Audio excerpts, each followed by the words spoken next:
Hamnous, votre parti pris international, il était donné perdant des élections législatives et finalement il a été reconduit par les Cortes, le Parlement espagnol aujourd'hui.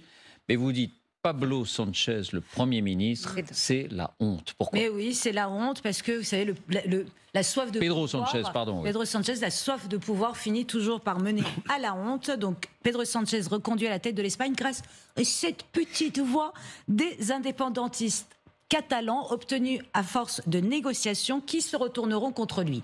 Alors, je vais faire un petit pas de côté. Il y a 15 jours, je vous parlais de Kevin McCarthy, le représentant des Républicains à la Chambre aux États-Unis. Alors, pour accéder à ce poste, il avait choyé, dragué dans tous les sens les Trumpistes en disant « je les tiens, je les tiens ». Et à la première occasion, c'est ces mêmes Trumpistes qui l'ont viré de son poste. C'est la règle de base. Ça a toujours été comme ça. Que ce soit des radicaux de gauche, de droite, de où que ce soit, à partir du moment où vous pensez pouvoir négocier avec eux, ils finissent par vous bouffer tout cru. C'est la règle de base en politique, ça marche à chaque fois, États-Unis ou Espagne, et ça lui arrivera. Alors récapitulons. Pedro Sánchez, avec sa coalition de gauche, où était inclus Podemos au pouvoir depuis 2018, aux élections municipales et régionales de mai dernier, patatrac, c'est une catastrophe, Podemos fait 3%, il se plante. Réaction de Pedro Sánchez, aucun problème, j'anticipe les élections législatives, au lieu de décembre, ça sera le 23 juillet.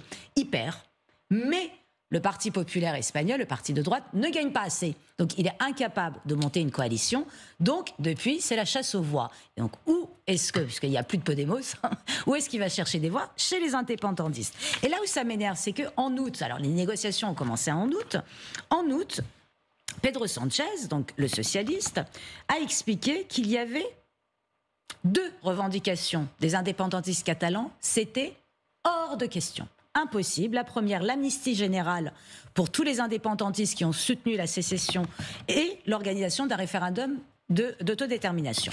Et le tout, et il l'a répété, au nom de la Constitution espagnole, qui est article 2, se fonde sur l'unité indissoluble de la nation espagnole, patrie commune et indivisible de tous les Espagnols, qui après rajoute et qui reconnaît les régions et les nationalités, leur autonomie. Mais autonomie ne veut pas dire indépendance, donc séparatisme.